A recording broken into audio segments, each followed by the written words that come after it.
So I want to take a minute to talk about my experience working in public health during COVID. Um, because one, we're starting a storytelling project at SAFL where we're talking about the stories of public health across the South. And as I've asked other public health professionals to share their stories, it only seems fair that I should walk the walk and share my own. But the other reason is there are a number of bills across the South right now that are specifically trying to limit or stop access to the COVID vaccine. And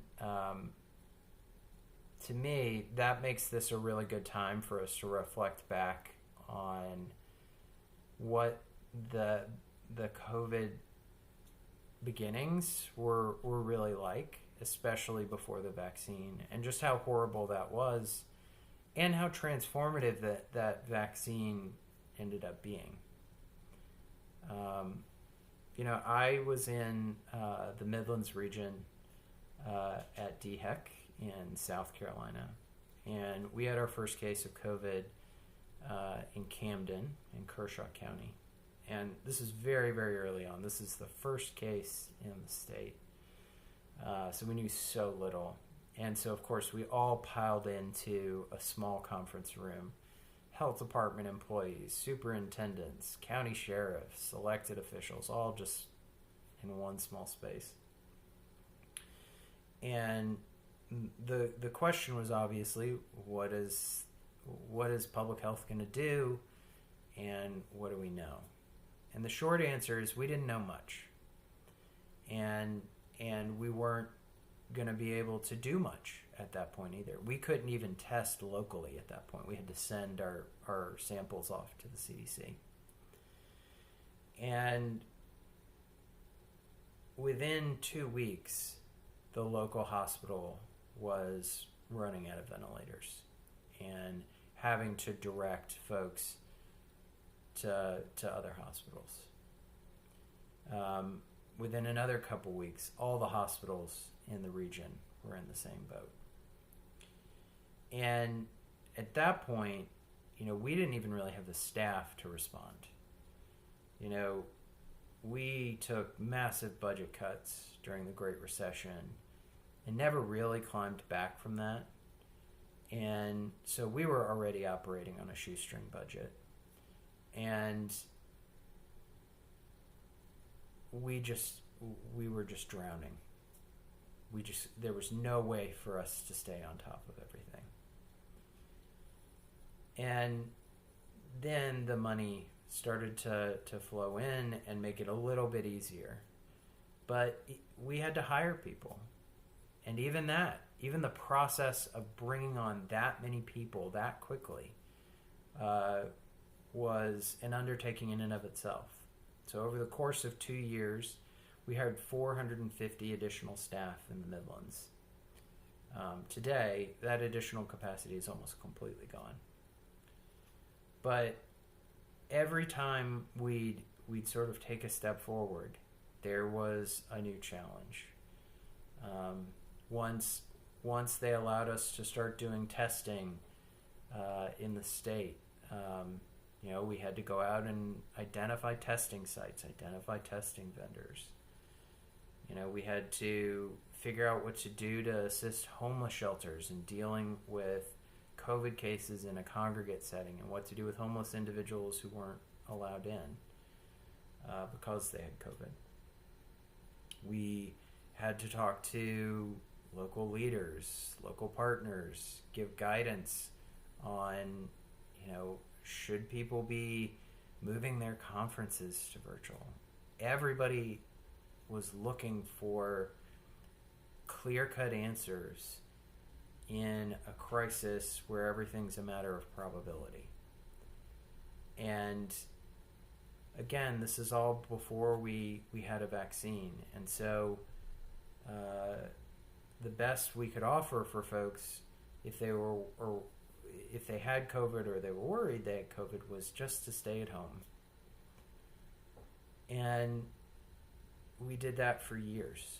It doesn't feel like years now, but it was years of work, of just day after day plugging away trying to do our best. And eventually I got so burnt out by the experience that I had to leave. I loved working at the health department. It's the best job I've ever had. But over the course of those couple years, I lost about 30 pounds because I just didn't have time to eat and couldn't sleep at night. And was just constantly exhausted and so worn down.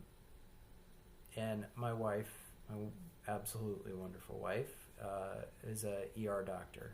And so the combination of her work and my work and having young children, at the time a 6-month-old and a 3-year-old, was too much. And on top of the craziness of our work, the other thing that was incredibly challenging is the same concerns that everybody else had. Is that tickle in the back of your throat, is that COVID actually coming on? And, oh, by the way, you're going to go see the grandparents in a couple of days. Should we cancel? What should we do? How do we handle this? How do we make the right call? How do we make sure we don't make anybody sick? So I left. And around the time that I left, the COVID vaccine finally became available. And it was transformative. And we had day after day so many people dying, and to have something that could help prevent that from happening anymore is a miracle. I think folks have lost track of just what a wonderful thing it was that we managed to get this vaccine available and ready so quickly for so many folks, and undoubtedly saved the lives of so many people.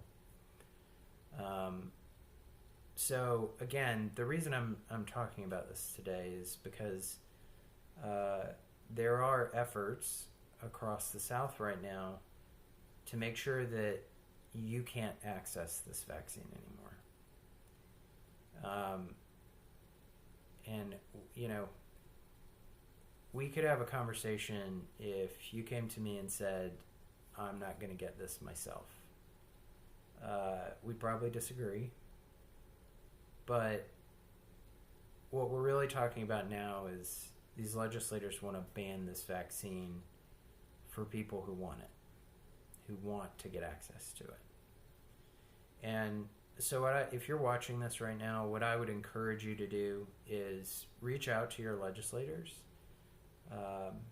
your state senator and your state representative, and just remind them about how important the COVID vaccine has been to you,